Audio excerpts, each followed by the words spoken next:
निराला article 15 Bihar में आपका स्वागत है। तो आज हम आए हुए हैं कुछ जगह पे जो एरिया है पटना के आसपास में।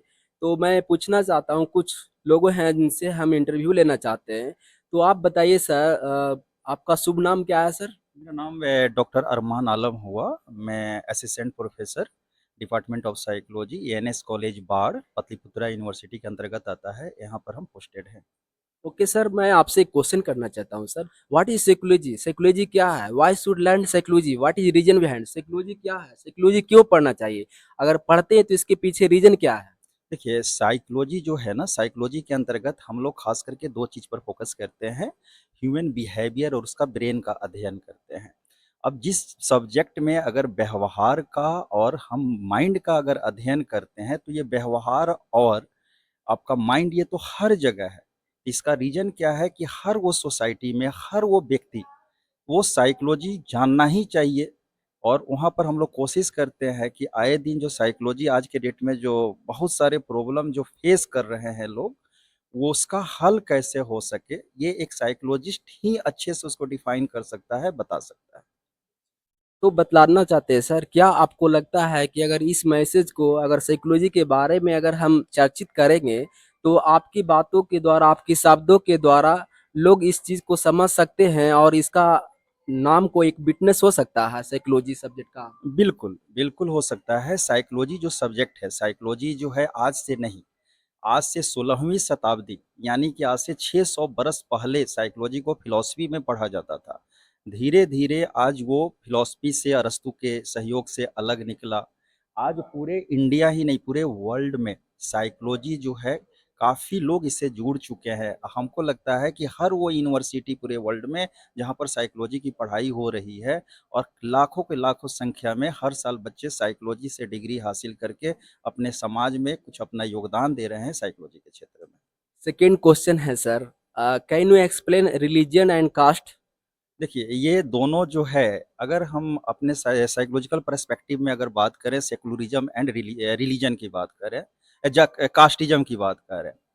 सबसे पहले धार्मिकता जो होता है, धार्मिकता में क्या है कि सिर्फ़ दाढ़ी मुस्लिम अगर हमारे यहाँ जो इंडिया में 2 कम्युनिटी सबसे ज़्यादा है, एक मुस्लिम और एक हिंदू। तो मुस्लिम माइनॉरिटी कम्युनिटी है, कोई भी धार्मिक आइडेंटिटी के लिए सिर्फ़ टीका लगा लेना, दाढ़ी बढ़ा लेना, टोपी पहन लेना, वो रिलीजियन नहीं होता है, वो रिलीजियस उसको हम लोग नहीं मानते हैं। रिलीजियस कहने का मतलब ये हुआ कि व्यक्ति उस रिलीजियस जो भी रिलीजन अगर मानता है, एक्चुअल में उसको रिलीजन के बारे में नॉलेज होना चाहिए। अगर वो ऐसा प्रैक्टिस करता है, तो एक्चुअल में वो रिलीजियस है। अगर सिर्फ़ दिखावे के लिए हम दाढ़ी रख लिए, हम टोपी पहन लिए, कोई टीका कर लिए, तो एक रिलीजन नहीं होता है, सिर्फ़ एक आइडेंटिफ़िकेशन होता है कि हम इस रिलीजन से करते हैं। सेकंड है कास्टिज़्म। ये 2 चीज़ जो है ना पूरे इंडिया में जो अपना हमारा मानना है, शायद आप सहमत नहीं हो, रिलीजन और कास्टिज़्म, ये 2 वो कीड़ा है, जो ख़ास करके जिस वे में भारत का विकास होना चाहिए, ये दोनों कहीं न कहीं काफ़ी नुकसान पहुँचा रहा है।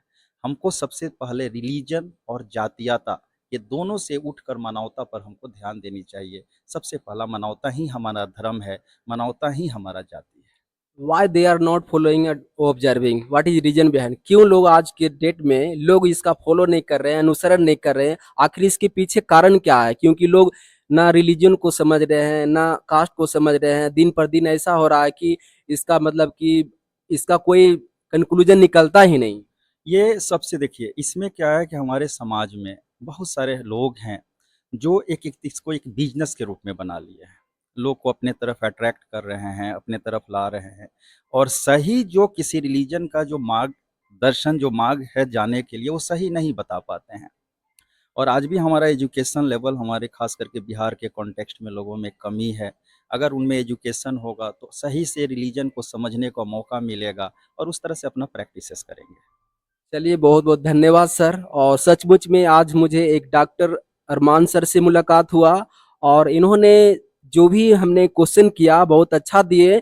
और मैं चाहता हूँ सचमुच में ये जो हमारे वर्ल्ड में, हमारे इंडिया में जो कि रिलीजियन के लेकर, कास्ट के लेके लोग आज के डेट में लोग इस प्रकार से करते हैं, तो हमें आर्टिकल 15 की तरह ना, हमें एक सबको एक समान होना चाहिए, सबका भेदभाव नहीं होना चाहिए, ना हमें किसी के साथ हमें अनाप शनाप करना चाहिए, बल्कि क्योंकि महात्मा गांधी भी इस प्रकार से कहे थे कि where there is love there is unity, जहां पर प्रेम है वहां पर एकता है। इसलिए best use the time because they are evil, अवसर को बहुमूल्य समझे क्योंकि दिन बुरे हैं। हमें इसलिए निराला आर्टिकल 15 बिहार में आपका स्वागत है। जय हिंद, जय Bharat. Thank you so much. Thank you so thank you sir. Welcome.